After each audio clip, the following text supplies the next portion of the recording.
अमरनाथ यात्रा की एक दुखद घटना हुई है। इसमें हम बात करेंगे कुमार विश्वास जी से कि जिस तरीके से घटना हुई है इसकी कितने कड़े शब्दों में निंदा की जानी चाहिए। सर, दो चुनौतियां बहुत बड़ी हैं। एक चुनौती तो ये बड़ी है कि ये पाकिस्तान प्रायोजित आतंकवाद है। कश्मीरियत या कश्मीर के लोगों ने अमरनाथ यात्रा को सदा बहुत सद्भाव की दृष्टि से देखा है। उनके लिए वो एक रिलीजियस टूरिज़्म के अतिरिक्त एक बड़ा संवेदनशील सा विषय है और वहाँ अनरेस्ट चलता रहा, हंगामा होता रहा, लेकिन कभी ऐसी बात कभी नहीं आई। क्योंकि जो लोग अमरनाथ, मेरे परिवार से भी लोग गए हैं, लगातार मेरी माँ जाती रही हैं, तो मेरा निजी अनुभव भी यही रहा है बाकी साथियों के साथ। लेकिन इसकी आड़ में देश भर में सांप्रदायिक सद्भाव न खराब हो, पहला दायित्व तो नागरिक होने के नाते हमारा है। दूसरा कि अगर इंटेलिजेंस ने ये इनपुट दिया था, अगर आपको सूचना मिली थी, इसके बाद भी निर्दोष भक्तों पर हमला हुआ, तो गलती तो हमारी ही है। हमको इसे एड्रेस तो करना पड़ेगा। अगर हम पाकिस्तान की लानत मनामत करें, अगर हम पाकिस्तान प्रायोजित तो आतंकवादी गैंग्स हैं उनके खिलाफ हम निंदाएं करें, वो तो उनका काम है, इसी काम के लिए वो बने हैं। पाकिस्तान पूरी दुनिया में टेरर की मंडी माना जाता है, लेकिन हम किस काम के लिए बने हैं? हमारी पाकिस्तान नीति फेल क्यों हो रही है? क्या हम ये क्रिकेट खेलना बंद कर सकते हैं?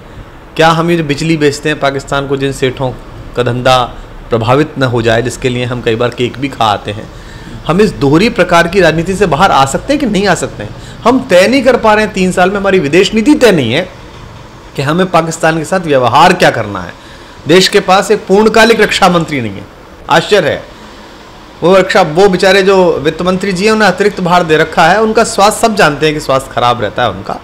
रक्षा मंत्री एक पूर्णकालिक ऊर्जावान व्यक्ति ढूंढ के लाइए आप। आपके पास लोग होंगे, नहीं होंगे लोग बाग, तो अटल जी से, इंदिरा जी से और नेहरू जी से इस बात की आप प्रेरणा लीजिए कि कैसे दूसरे दलों के लोगों को भी, जो देश के लिए बहुत समर्पित हो, काम में लिया जाता था। तरीके से सरकार की पाकिस्तान नीति की फेलियर है। पाकिस्तान तो ये काम करेगा ही, लेकिन अब देश की जो नाराज़गी है वो अपने चरम पर है।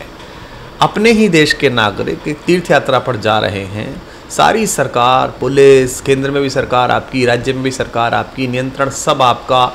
इन बातों से अब तर्क नहीं ढके जा सकते कि 15 साल में पहली बार इतना बड़ा हमला हुआ है और नहीं हम बदला ज़रूर लेंगे। पठानकोट पे हमला हुआ, आपने ISI बुला ली जांच करने के लिए।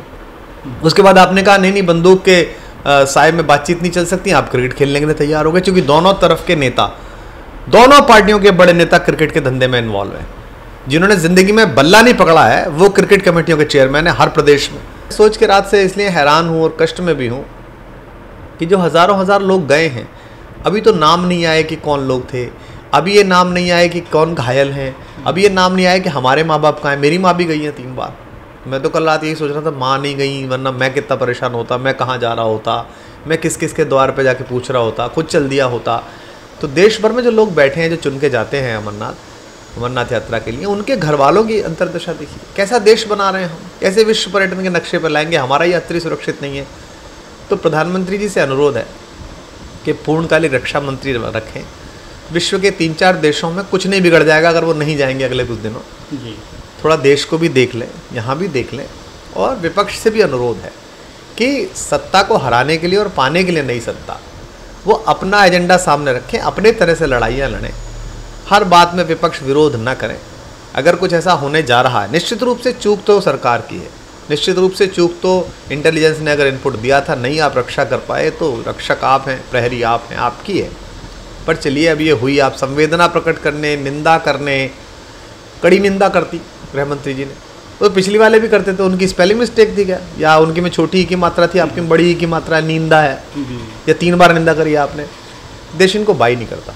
सर, एक आखिरी सवाल कि जिस तरीके से बार बार ये घटनाएं होती हैं, हम ये कहते हैं कि बॉर्डर पे तनातन दोनों फोर्स आमने सामने है, फिर एक मंत्री हमारे कह देते हैं कि हम पाकिस्तान से क्रिकेट मैच नहीं खेलेंगे, या वहाँ पे कलाकार हमारे नहीं जाएंगे, हम उनके कलाकारों को नहीं सुनेंगे, हमारे हिंदुस्तान में आते हैं तो उनकी निंदा करी जाती है। तो आपको क्या लगता है कि क्या इन सब से कुछ होने वाला है, कि या हमें जो मूल चीज़ें हैं जिससे आतंकवाद मेन रुक सकता है, आमने सामने बैठ कर बातचीत करके, वो हमें हमारी सरकार को करनी चाहिए? देखिए, 2 बातें हैं। एक तो ये है कि जब आपके पास कोई सॉलिड लाइन ना हो काम करने की, तो सबसे अच्छा तरीका होता है कन्फ्यूज़न फैला दीजिए। इस सरकार के पास पाकिस्तान को लेके, कश्मीर को लेके कोई नीति नहीं है, इसलिए उन्होंने क्या कर रखा है, कन्फ्यूज़न फैला रखा है कि ताकि इधर के लोग भी उनके साथ दिखाई दें, उधर के लोग भी साथ दिखाई देते रहें।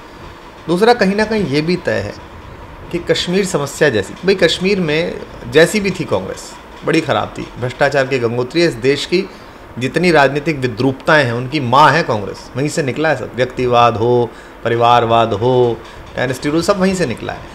लेकिन मनमोहन सिंह जी के राज्य में उसी श्रीनगर में 44% वोटिंग हो गई। आपके समय में जब दोनों सरकारें आपकी हैं 6% वोटिंग हो रही है। ना आप भरोसा पैदा कर पा रहे हैं जनता में। इतने ज़्यादा पाकिस्तान के झंडे क्या कभी कश्मीर वैली में, आपके दर्शक से पूछना चाहता हूँ, पिछले 50 वर्षों में किसी ने देखे जितने इस राष्ट्रवादी सरकार के समय में आए? सो भैया आप तय तो करो। आप श्यामा प्रसाद मुखर्जी का नाम तक लेने से डरते हो आजकल जोर से, क्योंकि उन्होंने कहा था कि एक झंडा चलेगा कश्मीर में, 2 झंडे नहीं चलेंगे, और आप 2 झंडों के बीच बैठ के आते हो। शपथ ही दिलवा के आए थे आप तो 2 झंडों के बीच में, तो आपकी हिम्मत नहीं होती। तो भाई आप तय करो, कन्फ्यूज पॉलिसी है। दूसरा, कश्मीर जैसी अनरेस्ट से, बंगाल जैसी अनरेस्ट से देश भर में वोट का फ़ायदा होता है, वोट बैंक का फ़ायदा होता है, और ये दोनों तरफ होता है। इसका जो सामान्य नागरिक है वो भी बड़ा कंफ्यूज है कि क्या किया जा सकता है। अल्टीमेटली तो जो कश्मीर का मुद्दा है और जो पाकिस्तान का मुद्दा है उसमें देश की सरकार भ्रमित है, उसके पास कोई रोड मैप नहीं है। प्रधानमंत्री जी वागवीर हैं, भाषण बहुत अच्छा देते हैं, तालियां बहुत बजवाते हैं, पर भाषण से लंबे समय का कोई बड़ा वैकल्पिक राजनीति नहीं होती इस माह पर। ये थे कुमार विश्वास, जिनका कहना था जो अमरनाथ पे जो हमला हुआ, आतंकी हमला, उसकी निंदा की जानी चाहिए और साथ ही सरकार को ऐसे ठोस कदम उठाने चाहिए जिससे कि ऐसी घटना दोबारा ना हो। कैमरामैन मनमोहन के साथ अनिल कुमार सिंह, टोटल न्यूज़, दिल्ली।